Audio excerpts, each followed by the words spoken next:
नमस्कार. भारतीय जनता पार्टीला सैद्धांतिक आधार ज्या विभूतीने दिला त्यामध्ये पंडित दीनदयाळ उपाध्याय यांचं नाव अग्रक्रमाने येतं. पंडित दीनदयाळ उपाध्याय यांची आज जयंती. पंडितजींनी आपलं अखंड आयुष्य संघकार्यामध्ये आणि भारतीय जनसंघामध्ये व्यतीत केले. पंडितजींच्या पवित्र स्मृतींना अभिवादन करतो.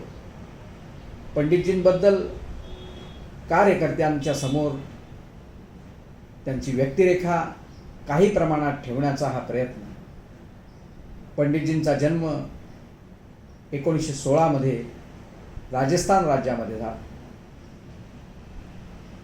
शालेय जीवनामध्ये पंडितजी अत्यंत कुशाग्र विद्यार्थी म्हणून ख्यातनाम होते.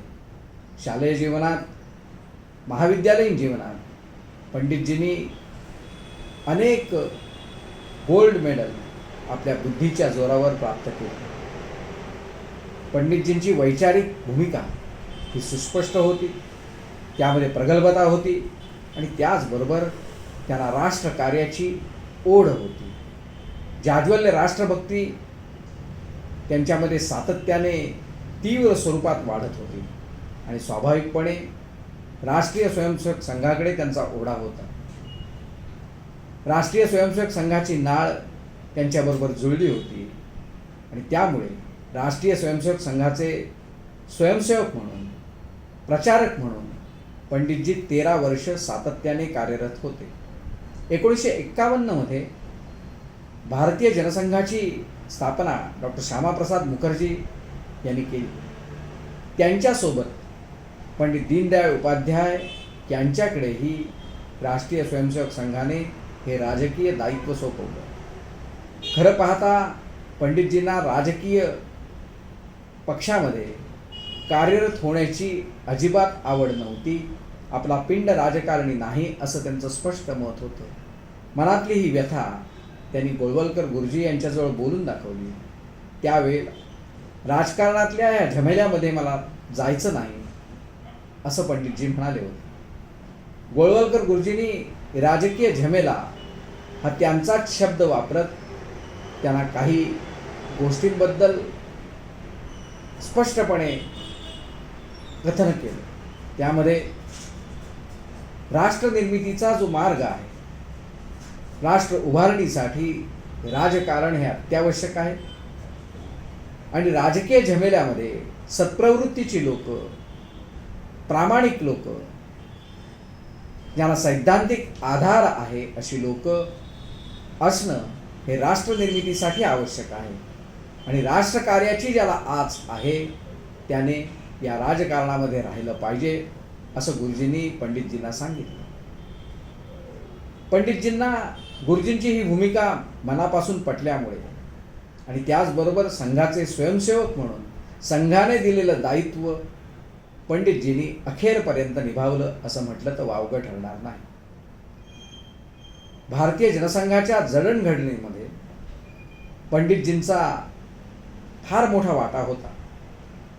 भारतीय जनसंघाची ध्येय धोरणं ठरवण्यामध्ये पंडितजींनी खूप कष्ट घेऊन काम केलं आणि एक चांगल्या प्रकारची वैचारिक बैठक भारतीय जनसंघाला घालून दिली.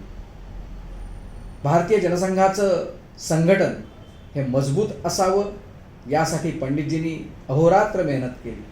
त्यासाठी मोठ्या प्रमाणावर प्रवास केला, मोठ्या प्रमाणावर जनसंपर्क केला आणि त्यातूनच भारतीय जनसंघाची बैठक, संघटनात्मक बांधणी ही अधिक मजबूत करण्यामध्ये पंडितजींना उत्तम पद्धतीचं यश आलं असं म्हटलं तर अतिशयोक्ती होणार नाही.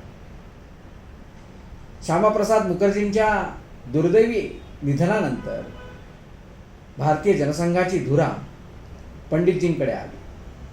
त्यावेळेला एका ब्रिटिश संपादकाने असं म्हटलं होतं, ज्या अर्थी पंडितजींनी भारतीय जनसंघाची धुरा अध्यक्ष म्हणून स्वीकारली त्या अर्थी पंडितजींनी भारतीय जनसंघाची संघटनात्मक बांधणी परिपूर्ण केली आहे आणि त्यामुळे ते काम पूर्ण झालं. आता सत्ता प्राप्तीसाठीचे प्रयत्न सुरू झाले असं पंडितजींच्या अध्यक्षपदी विराजमान होण्यावरून दिसतं. पंडितजींच्या कार्यशैलीबद्दल, कार्यपद्धतीबद्दल तत्कालीन समाजामध्ये किती विश्वासार्ह वातावरण होतं हे या ब्रिटिश संपादकाच्या बोलण्यावरून स्पष्ट होतं. पंडितजींचा वैचारिक आधार हा सुस्पष्ट होता. एका कार्यक्रमामध्ये पंडितजींना असं विचारलं गेलं की सत्तेमध्ये आल्यानंतर काँग्रेस भ्रष्ट झाली असं म्हटलं जातं. भारतीय जनसंघ आता सत्ता प्राप्त करण्याच्या दिशेने मार्गक्रमण करतोय. जर सत्ता प्राप्त झाली तर भारतीय जनसंघ भ्रष्ट होणार नाही ह्याची काय खात्री देता येईल. त्याला पंडितजींनी स्पष्टपणे सांगितलं होतं, परखडपणे आपलं मत मांडलं होतं की भारतीय जनसंघाला जे संस्कार मिळालेले आहेत ते संस्कार कुचकामी नाहीत. भारतीय जनसंघ भ्रष्ट होऊ नये म्हणून आम्हीही योग्य ती काळजी घेऊ, पण तरीही भारतीय जनसंघ सत्ता प्राप्तीनंतर भ्रष्टाचाराच्या मार्गाने गेला तर हा भारतीय जनसंघ आम्ही विसर्जित करू आणि परत नवीन उभारणी करून जे संस्कार कमी पडले ते संस्कार ठासून भरण्याचा प्रयत्न आम्ही करू. आपल्या विचार धारणेवर पंडितजींचा विश्वास होता. जे संस्कार होते त्या संस्कारांवर विश्वास होता. त्यामुळे भारतीय जनसंघाबाबत, भारतीय जनसंघावर झालेल्या संस्कारांबाबत पंडितजींनी परखडपणे आपलं मत व्यक्त केलं. भारतीय जनसंघाच्या संघटनात्मक वाढीमध्ये पंडितजींनी जे योगदान दिलं ते योगदान आजही भारतीय जनता पार्टीला खूप मौलिक असं आहे. भारतीय जनता पार्टी ही केडर बेस्ड पार्टी म्हटली जाते. भारतीय जनता पार्टीचं संघटन अधिक मजबूत आहे असं म्हटलं जातं. भारतीय जनता पार्टीला एक वैचारिक आधार आहे, उद्दिष्टांमध्ये सुस्पष्टता आहे असं जे म्हटलं जातं. ती देण ही पंडितजींनी दिलेली, भारतीय जनता पार्टीला दिलेली देणगी आहे असं म्हटलं तर वावगं ठरणार नाही.